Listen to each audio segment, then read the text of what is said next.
आप content creator हो, उस टाइम पे यहाँ पे बहुत ज़्यादा मैटर करता है कि आप जो डेटा यूज़ कर रहे हो वो आपका खुद का डेटा है या फिर ये पायरेटेड है, आपने कहीं से बस उठाया है उस डेटा को और आप आपके चैनल पे शो कर रहे हो। आप में ये कॉन्फिडेंस होना चाहिए कि ठीक है, अगर ये मुझे बोल रहा है ये चीज़ करने के लिए, अगर मैंने इसको छोड़ भी दिया तो मेरे पास में और 10 लोग आ सकते हैं जो मुझे स्पॉन्सर कर सकते हैं। कोई ऑर्गेनाइजेशन फिर से आपके पास आती है ना, आपको कहती है कि आपकी जो अभी करंट में जो सैलरी है उसका हम 10x देंगे, तो क्या आप टीचिंग प्रोफेशन से उस प्रोफेशन में स्विच करेंगे? Hey everyone, hope you all are doing great. Welcome to our first podcast, जिसमें हम बात करने वाले हैं एथिक्स जैसे एक बहुत बड़े टॉपिक की। ये टॉपिक बहुत डिफिकल्ट माना जाता है, तो इस टॉपिक को एक्सप्लेन करने के लिए, इस टॉपिक को समझाने के लिए हमारे साथ आ रहे हैं दीपिका मुंडा मैम। ये वो टीचर है जिन्होंने मुझे खुद एथिक्स के बारे में सिखाया है, समझाया है, इस सब्जेक्ट को मुझे पढ़ाया है। She is professor in our college and इन्होंने पिछले 1 साल से बच्चों को एथिक्स सब्जेक्ट पढ़ाया है। इनका एक्सपीरियंस एंड इनकी नॉलेज हमें बहुत ज़्यादा बेनिफिशियल होने वाली है। सो इस पॉडकास्ट को एंड तक ज़रूर देखिएगा। Let's do it.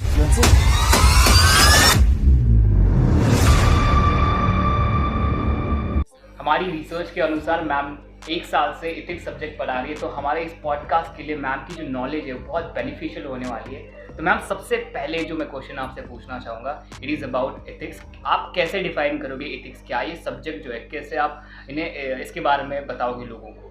क्या ये सब्जेक्ट एक्चुअल में क्या है, इसके बारे में हमें बताइए please. Basically, most of the people think that ethics is the personal feeling or something like that, what is I'm thinking about this. But actually ethics is relate with something wrong and something right. You have to choose what is right to do or what is wrong. Ethics is basically your morals, values, and from that आपको उसमें से choose करना है कि basically आपको ये correct है या फिर ये रॉन्ग है, और उसके बेसिस पे आपको डिसीजन लेना है। और जब आप करेक्ट के साथ में जाते हो और वहाँ पे आप आपकी इथिकल वैल्यूज़ को डिफाइन कर रहे हो, उसको हम कंसिडर कर सकते हैं एथिक्स। मीन्स एथिक्स जो होता है वो आप जो आपके वैल्यूज़ है, मॉरल्स है, वो सब एथिक्स है? वो सब एथिक्स नहीं है, बट मॉरल्स और वैल्यूज़ के साथ में जनरली होता क्या है, हम लोग बचपन से सीख रहे हैं कि हमको ये चीज़ करनी चाहिए, ये हमारे कुछ बिलीव्स होते हैं।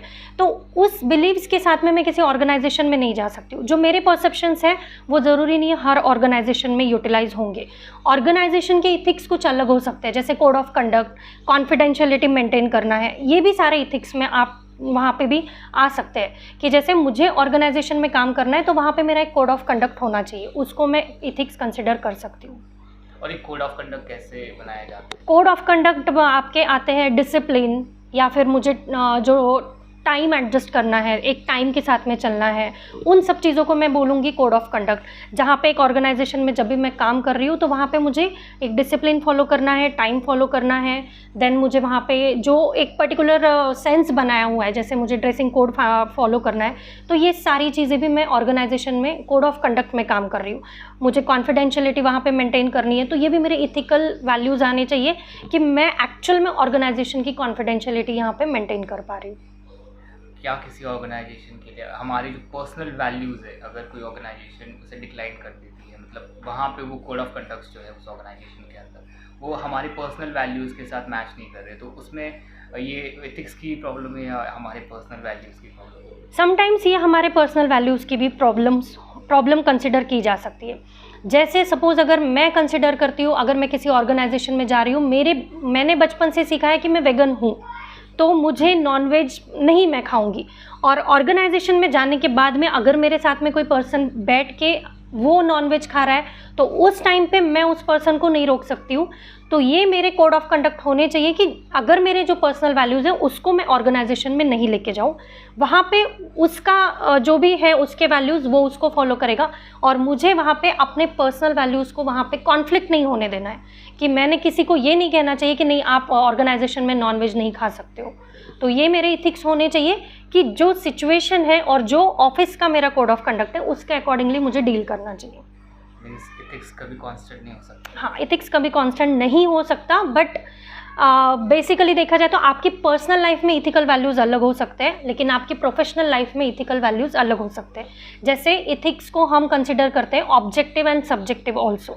सब्जेक्टिव बेसिकली क्या होता है, यहाँ पे आप लोग जब डील कर रहे हो आपकी इंटीग्रिटीज़ के लिए या फिर आपके जो परसेप्शंस है उनसे हट के आप जब डील करते हो उसको हम कंसिडर करते हैं सब्जेक्टिव।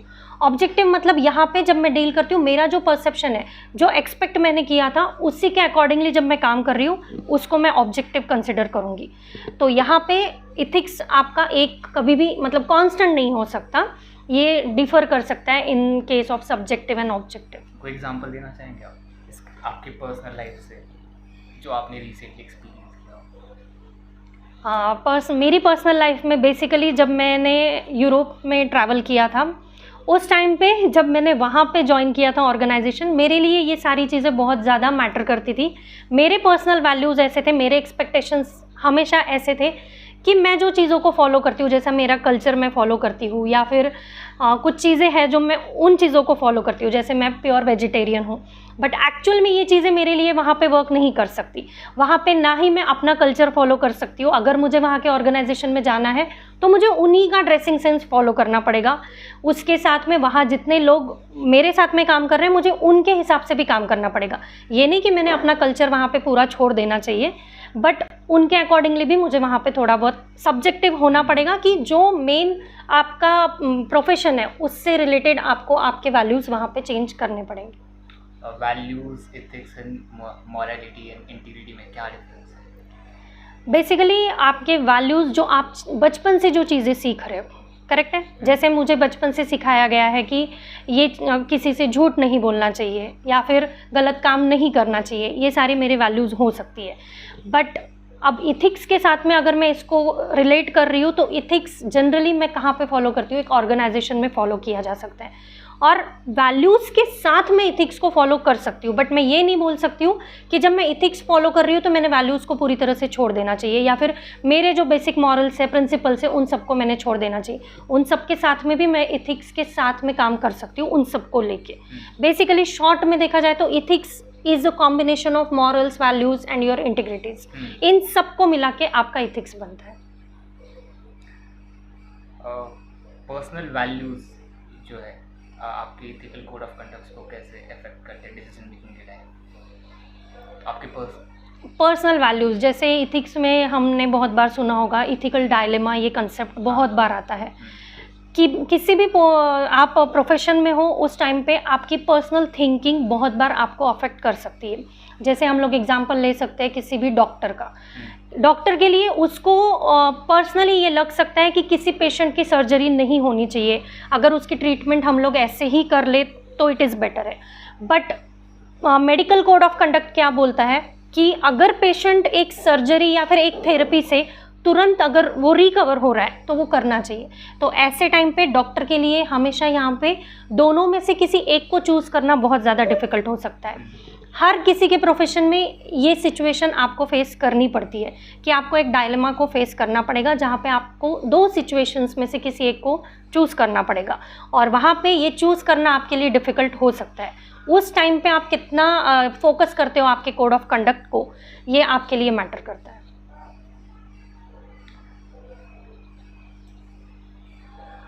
जैसे कि मैम हम कंटेंट बना रहे, कंटेंट क्रिएटर इकोनॉमी रिलेटेड, सो इस इकोनॉमी के अंदर कंटेंट क्रिएटर्स भी इथिक्स को फॉलो करते हैं, बट बहुत सारे ऐसे जो फॉलो नहीं करते हैं। तो हमारे सामने एक सिचुएशन ऐसे आ जाती है कि हमें एथिक्स के बारे में पता है बहुत सारे लोगों को, तो आपको क्या लगता है उन्हें एथिक्स सीखने चाहिए या कोई ज़रूरत नहीं है? सीखना तो चाहिए, इथिक्स के बारे में पता होना चाहिए आप लोगों को।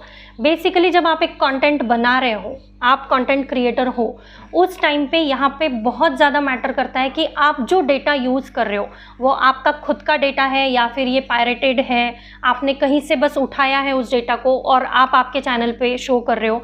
तो ये सारी चीज़ें आपके इथिक्स में आती है कि आप कितनी चीज़ें एक्चुअल में रियल मैनर में कर रहे हो, मतलब आप कितना इथिक्स फॉलो कर रहे हो।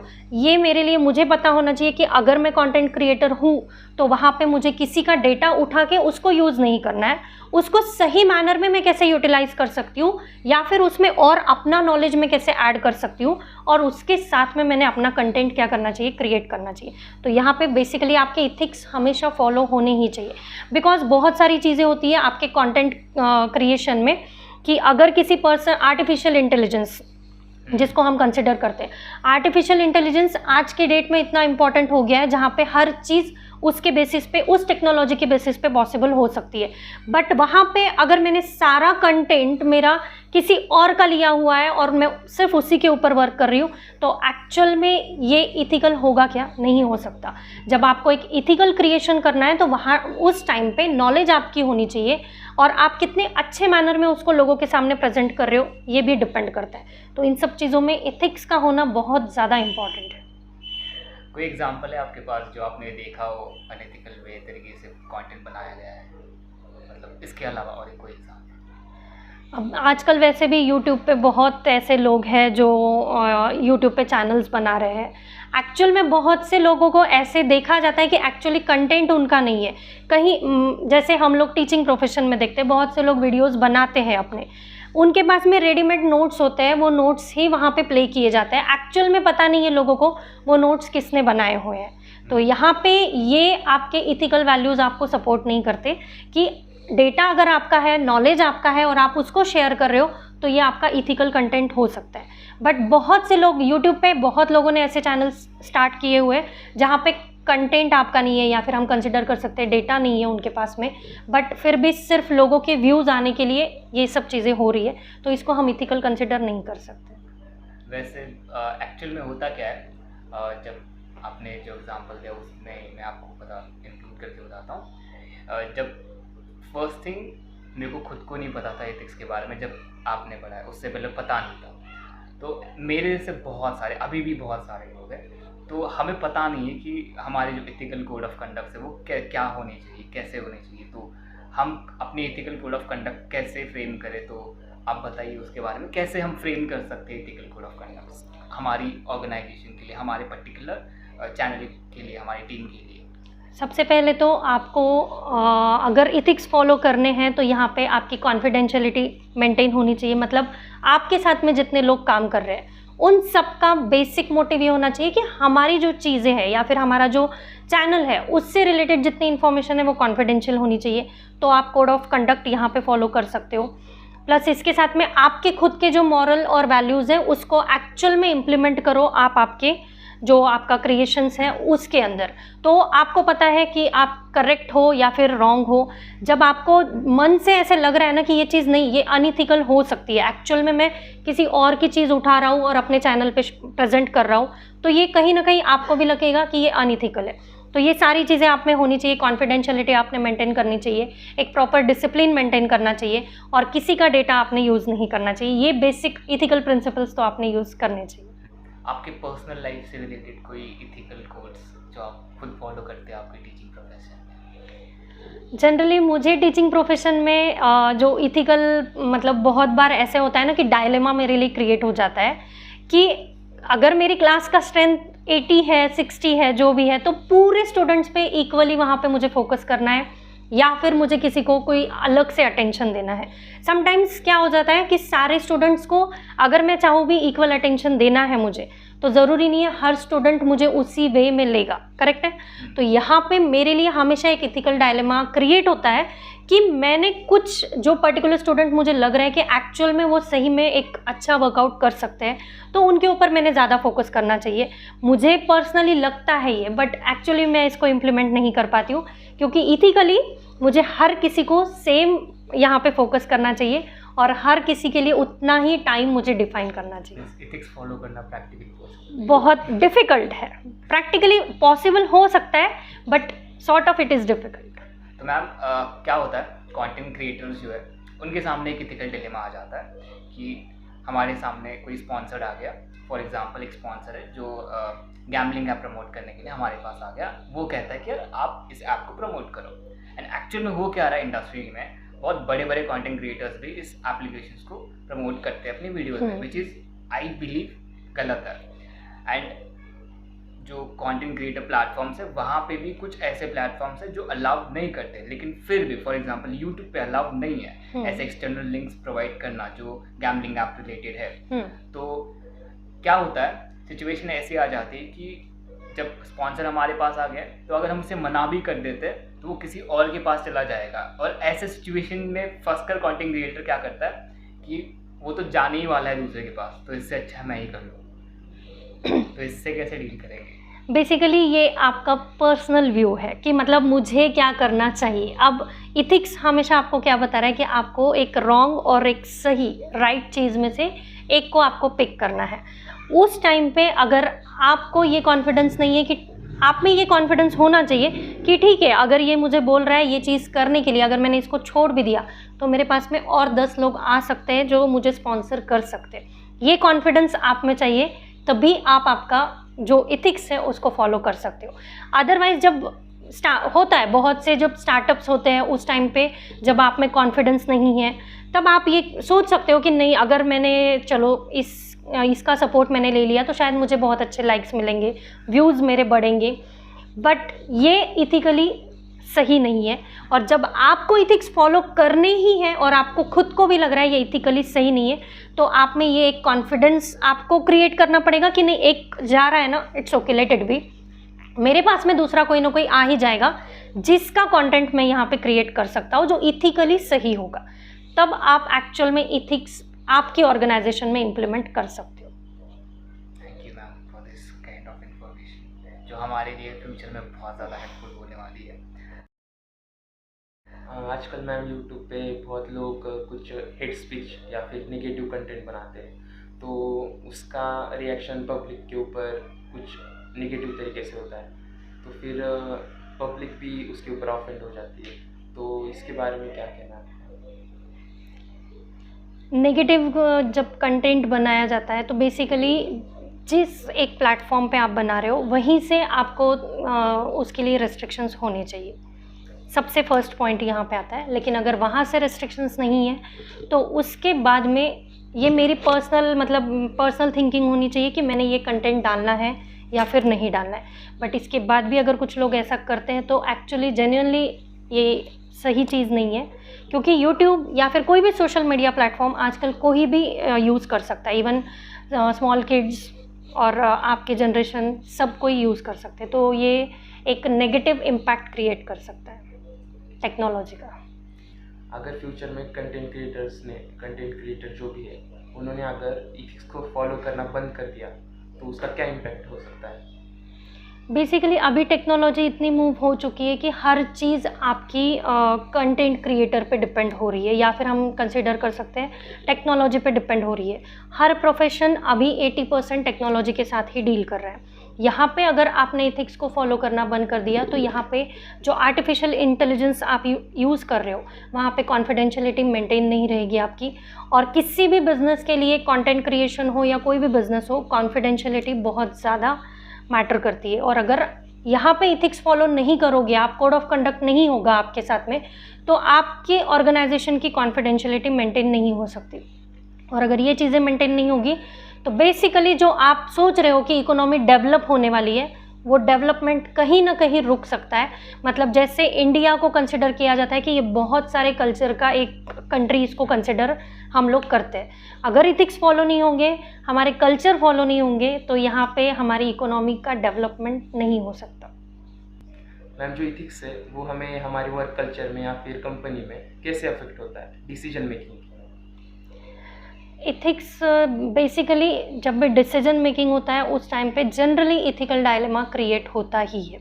कि एग्जांपल के लिए हम लोग ये समझ सकते हैं कि ऑर्गेनाइजेशन में जब मैं काम कर रही हूँ उस टाइम पे मुझे पता है कि मुझे हमेशा ऑर्गेनाइजेशन को सपोर्ट करना चाहिए, लेकिन कभी कभी ऐसी भी सिचुएशन होती है कि जहाँ पे मुझे पता है कि ऑर्गेनाइजेशन में ये चीज़ गलत हो रही है, बट ये मेरे लिए इथिकल डायलेमा क्रिएट करेगा यहाँ पे कि मुझे अब डिसीजन क्या लेना है।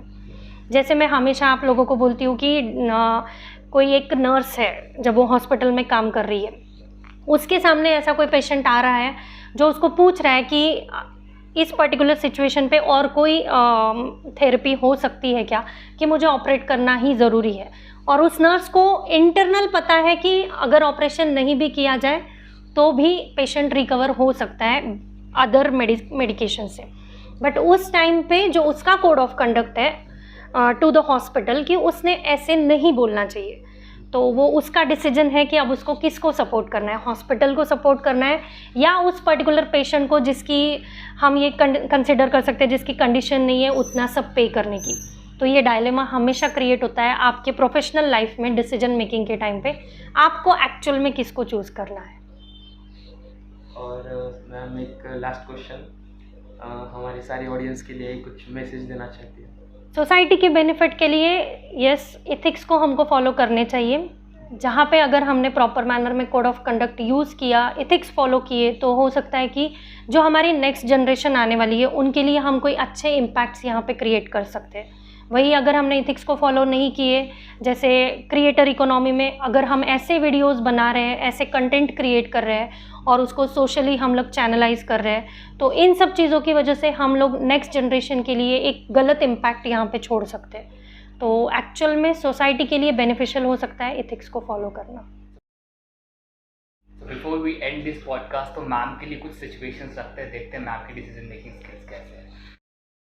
तो मैम आपके लिए एक सिचुएशन है, आप एक टीचर हो, तो आपने पहले भी काम किया है ऑर्गेनाइजेशंस के अंदर, तो अभी जो आपकी सैलरी है वो एक एक्स नंबर होगा, मेरे को उसके बारे में पूछना नहीं है, बट कोई ऑर्गेनाइजेशन फिर से आपके पास आती है ना, आपको कहती है कि आपकी जो अभी करंट में जो सैलरी है उसका हम 10x देंगे, तो क्या आप टीचिंग प्रोफेशन से उस प्रोफेशन में स्विच करेंगे? नहीं, बेसिकली ये मेरी अभी पर्सनल डिसीजंस हो सकते हैं, जहाँ पे अगर मुझे इस ऑर्गेनाइजेशन में आपसे बहुत प्यार करते हैं बहुत प्यार करते हैं, लेकिन पैसे वहाँ बहुत नहीं, सिर्फ मनी फैक्टर नहीं कर, मनी ही हम कंसिडर नहीं कर सकते। नहीं, बेसिकली ये देखो, किसी भी पर्सन को जब वो अपनी प्रोफेशनल लाइफ में जाता है तो उसको हर चीज़ बैलेंस करनी होती है। जैसे उसको फैमिली बैलेंस करना है, उसका वर्क कल्चर बैलेंस करना है, और बाकी उसकी जो सोसाइटी वाली चीज़ें वो सब बैलेंस करनी है। अब मुझे यहाँ पे ऐसा वर्क कल्चर मिल रहा है जहाँ पे मैं अपनी फैमिली को भी बैलेंस कर सकती हूँ, सोसाइटी के लिए भी टाइम दे सकती हूँ, और मैं अपने जॉब से सेटिस्फाइड हूँ। तो ऐसी सिचुएशन में मेरा डिसीजन ये रहेगा, जहाँ मैं हूँ वहाँ पे मैं ठीक हूँ। अगर मेरी फैमिली मेरे साथ में हर चीज़ के लिए रेडी है, मुझे फैमिली सपोर्ट है, तो ऐसी सिचुएशन में मैं मूव हो सकती हूँ। बट मुझे मेरी प्रायोरिटी फैमिली है। फैमिली के साथ में अगर वो ऑर्गेनाइजेशन मुझे हर चीज़ सेटिस्फाइड मैनर में अगर प्रोवाइड की जा रही है, तो मुझे नहीं ज़रूरी लगता कि मुझे मूव करना चाहिए। वाह मैम, ये सेशन और ये सारी आपने जो नॉलेज हमें दी है बहुत अमेजिंग रही। हमें हमारे जितने भी डाउट्स थे, हमारे हमें जो पता था उसके बारे में जो कन्फ्यूजन्स माइंड में क्रिएट हो रही थी, एंड एज वेल एज जो हमें पता था उससे बियॉन्ड जाकर कुछ हमें सीखने को मिला। This was really great experience. So guys, आपको ये पॉडकास्ट कैसे लगा कमेंट करके ज़रूर बताइएगा। इसके नेक्स्ट पॉडकास्ट के अंदर हम बहुत सारी चीज़ें के बारे में डिस्कस भी करेंगे, एथिक्स को और आगे ले जाकर और इसको डेप्थ में पढ़ेंगे। सो तब तक के लिए हमारे चैनल को फॉलो करिए। See you in the next one. Thank you for watching.